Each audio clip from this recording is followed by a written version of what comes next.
കേരളത്തിൽ വീണ്ടും കോവിഡ് തരംഗം എത്തുമ്പോൾ ഒരു വകതിരിവുമില്ലാത്ത മന്ത്രിയെ മുന്നിൽ വെച്ച് തുടരും എന്ന മുദ്രാവാക്യം വിളിക്കുകയാണ് മുഖ്യമന്ത്രിയും ഒരുപറ്റം സഖാക്കളും. കോവിഡ് ഒരു തെരഞ്ഞെടുപ്പ് കാലത്ത് വ്യാപിപ്പിച്ചാൽ പിണുവിന് വിജയം ഉറപ്പാണ്. കാരണം പിണറായിക്കെതിരെ പറയുന്നവർ വീട്ടിലിരുന്ന് പ്രതികരിക്കും.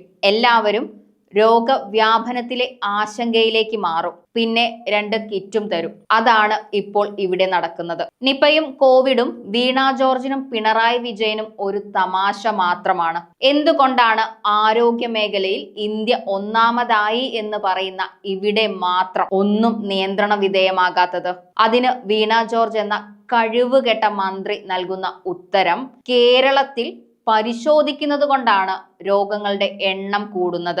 തിരിച്ചറിഞ്ഞോളൂ, ഇനിയും ഒരു ലോക്ക്ഡൌൺ പണി തരാനുള്ള കരുക്കൾ നീക്കുകയാണ് ആരോഗ്യമന്ത്രിയും മുഖ്യമന്ത്രിയും. മുഖ്യമന്ത്രിയുടെ കുരുട്ടുബുദ്ധിയിൽ ഉടലെടുത്ത ഒരു മന്ത്രി എന്ന നിലയ്ക്ക് വീണ ജോർജ് തരുന്ന ഉപദേശം കേട്ടോളൂ. അത് പാവപ്പെട്ടവരുടെ ജീവൻ വെച്ചിട്ടാണ് നിങ്ങളുടെ കളി. കോവിഡ് മരണങ്ങൾ പൂഴ്ത്തിവെച്ച അതേ സർക്കാർ ജനങ്ങളുടെ കണ്ണിൽ പൊടിയിട്ട് മുന്നോട്ട് പോവുകയാണ്. അന്നും ഇന്നും അതുതന്നെയാണ് അവർ ചെയ്യുന്നതും. അഴിമതി വീരനായ പിണറായി വിജയനും ആരോഗ്യമന്ത്രിയായി വന്ന 2 സിംഗപ്പെൺകളും ശൈലജ ടീച്ചറും വീണ ജോർജും കൂടി കാട്ടിക്കൂട്ടിയ സാഹസം ചെറുതൊന്നുമല്ല. ദുരന്തത്തിന്റെ മറവിൽ കട്ട് തിന്നു കൊഴുത്ത ഇവരെ എന്താണ് വിളിക്കേണ്ടതെന്ന് അറിയില്ല. അന്നും ഇന്നും നടക്കുന്നത് ഒന്നാണ്. മറ്റ് അസുഖങ്ങൾ ഉള്ളവരിൽ കോവിഡ് വന്നാൽ അത് റിപ്പോർട്ട് ചെയ്യാതെ അവർക്ക് മരണം സംഭവിച്ചാൽ കോവിഡ് മരണം അല്ലെന്ന് പുറത്തുവിട്ട റിപ്പോർട്ടുകളാണ് ഇവർ ചെയ്യുന്നത്. ഇവരുടെ ഉദ്ദേശം പണവും അധികാര കൊതിയും മാത്രമാണ്. അതായത് ഒരു രോഗി എത്തിയാൽ കോവിഡ് ഉണ്ടെങ്കിൽ അത് മറയ്ക്കുക, കെട്ടിയിട്ട് ചികിത്സിക്കുക. പിണറായി വിജയനും കൂട്ടരും അറിയുക, രോഗങ്ങളിൽ രാഷ്ട്രീയം പറയേണ്ടി വരുന്ന ഞങ്ങളുടെ ഗതികേട്. നിങ്ങൾ പൂഴ്ത്തിവെച്ച മേന്മ പറയുമ്പോൾ സാധാരണക്കാരുടെ നഷ്ടങ്ങൾ നിങ്ങൾ അറിയുന്നുണ്ടോ? ജാഗ്രതയും സ്വയം രക്ഷയും ഞങ്ങൾ ഉറപ്പിക്കാം. പക്ഷേ നിങ്ങൾ എന്ത് ചെയ്തു, എന്താണ് ചെയ്യുന്നത് എന്നതിന് ഉത്തരം തരണം. അത് ഞങ്ങൾക്ക് വേണം. കേരളത്തിൽ 1435 രോഗികൾ വരെ ഉണ്ടാവാനുള്ള കാരണം നിങ്ങളല്ലേ? കഴിഞ്ഞ ഭരണത്തിൽ നിങ്ങൾ കട്ടുമുടിച്ചതൊന്നും പോരെ നിങ്ങൾക്ക്? കോവിഡ് കാലത്ത് PP കിറ്റുകൾ അടക്കമുള്ളത് വാങ്ങിയത് ബന്ധപ്പെട്ട കേസുകൾ മുൻ ആരോഗ്യമന്ത്രി KK ശൈലജയ്ക്കെതിരെ അന്വേഷണത്തിന് ലോകായുക്ത ഉത്തരവിട്ടതൊന്നും ആരും മറന്നിട്ടില്ല.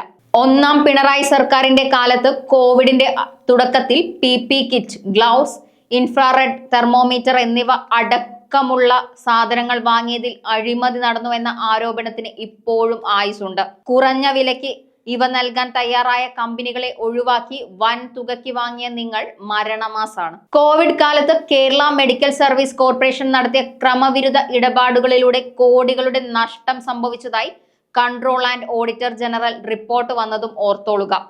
300% വരെ ഉയർന്ന വിലയ്ക്ക് PP കിറ്റ് വാങ്ങിയതിൽ 10.23 കോടി രൂപയുടെ അധിക ചെലവ് വരുത്തിവെച്ച് മുങ്ങിയവരാണ് ഇപ്പോഴും കേരളം ഭരിക്കുന്നത്. തിരിച്ചറിവ് വന്നാൽ നമുക്ക് നല്ലത്. വീണ ജോർജ് പറയുന്നത് മാസ്ക് ഇടാനും പനിയുമായി ചികിത്സ തേടുന്നവർക്ക് കോവിഡ് ലക്ഷണങ്ങൾ ഉണ്ടോ എന്ന് പരിശോധിക്കാനും ആന്റിജൻ ടെസ്റ്റ് നടത്തി ഫലം നെഗറ്റീവ് ആണെങ്കിൽ RT-PCR പരിശോധന നടത്താനുമാണ്. കോവിഡ് രോഗികളെ ആശുപത്രികളിൽ ഒരു പ്രത്യേക വാർഡിൽ പാർപ്പിക്കാനും പറഞ്ഞാണ് നമ്മുടെ വീണ ജോർജ് കേമത്തം കാണിക്കുന്നത്. അതായത് ടെസ്റ്റും മറ്റുമായി നമ്മൾ കയറി ഇറങ്ങും, അവരിങ്ങനെ സുഖിച്ചു ജീവിക്കും.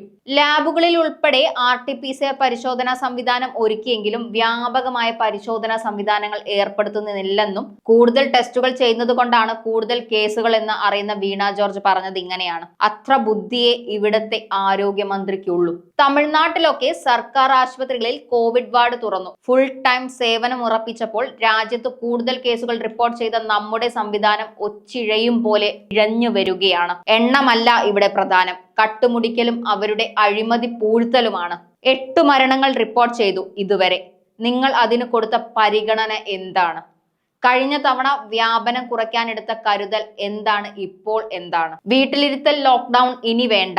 എവിടെ എന്തെന്ന് നിങ്ങൾ അറിയിച്ചാൽ മതി, ഞങ്ങൾ കരുതിയിരുന്നോളാം. കാരണം നിങ്ങളെ ഒരു പണിക്കും കൊള്ളില്ല. നടത്തിയത് പൂഴ്ത്തിവെപ്പും അഴിമതിയുമാണ്. ഇതെല്ലാം തെളിഞ്ഞില്ല, തെളിവില്ല, ഇല്ല എന്ന് കൊഞ്ഞനം കുത്താൻ മാത്രം അറിയുന്ന ശ്രീമതി വീണ ജോർജ് ഇപ്പോഴും തിരക്കിലാണ്. കേരളം വെള്ളത്തിൽ മുങ്ങിയാലും രോഗം വന്ന് ചത്താലും ഇവർ ഇതൊക്കെ തന്നെ പറയും. അല്ല, അത് കേരളത്തിൽ എപ്പോഴും കൂടുതൽ കാണുന്നത് നമ്മൾ ടെസ്റ്റ് ചെയ്യുന്നത് കൊണ്ടും ആ കണക്ക് കൃത്യമായിട്ട് രേഖപ്പെടുത്തുന്നത് കൊണ്ടുമാണ്. അതിപ്പോൾ ഏറ്റവും ഒടുവിൽ തെളിഞ്ഞത് കോവിഡ് മരണം ഏറ്റവും കൃത്യമായിട്ട് രേഖപ്പെടുത്തിയിട്ടുള്ള സംസ്ഥാനം കേരളമാണെന്ന് ഇപ്പോൾ തെളിഞ്ഞല്ലോ, റിപ്പോർട്ട് പുറത്തു വന്നല്ലോ.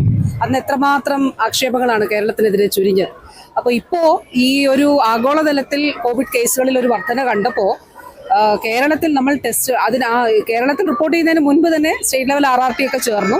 നമ്മൾ പക്ഷെ വ്യാപകമായിട്ട് ടെസ്റ്റ് ചെയ്യുന്നുണ്ട്. ടെസ്റ്റ് ചെയ്യുമ്പോൾ അത് തീർച്ചയായിട്ടും പോസിറ്റീവ് കേസാണ് റിപ്പോർട്ട് ചെയ്യും. അത് നിങ്ങൾക്ക് പരിശോധിച്ചാൽ മനസ്സിലാകും. അപ്പോൾ അതുകൊണ്ടാണ് മറ്റിടങ്ങളിലേക്കാളിലും കൂടുതൽ കേരളത്തിൽ നമ്മൾ ടെസ്റ്റ് ചെയ്യുന്നു, കൃത്യമായിട്ട് കണക്ക് രേഖപ്പെടുത്തുന്നു. അതുകൊണ്ട് ഒരാശങ്കയും വേണ്ട. അപ്പോൾ പ്രധാനപ്പെട്ട കാര്യം, ഇത് സംബന്ധിച്ചിട്ടുള്ള വളരെ സൂക്ഷ്മമായ നിരീക്ഷണം നടത്തുന്നുണ്ട്. ഈ ഒരു വകഭേദം അധികം തീവ്രമാകാത്ത ഇതാണ് എന്നുള്ളത് ഇതിനോടകം തന്നെ തെളിഞ്ഞിട്ടുണ്ട്. മാത്രമല്ല വ്യാപനശേഷി കൂടുതലാണ്. അപ്പോൾ അതുകൊണ്ട് പ്രത്യേകമായിട്ട് നമ്മൾ എടുക്കേണ്ട മുൻകരുതൽ, രോഗങ്ങളുള്ളവർ തീർച്ചയായിട്ടും പൊതുയിടങ്ങളിൽ മാസ്ക് ധരിക്കണം എന്നുള്ളതാണ്.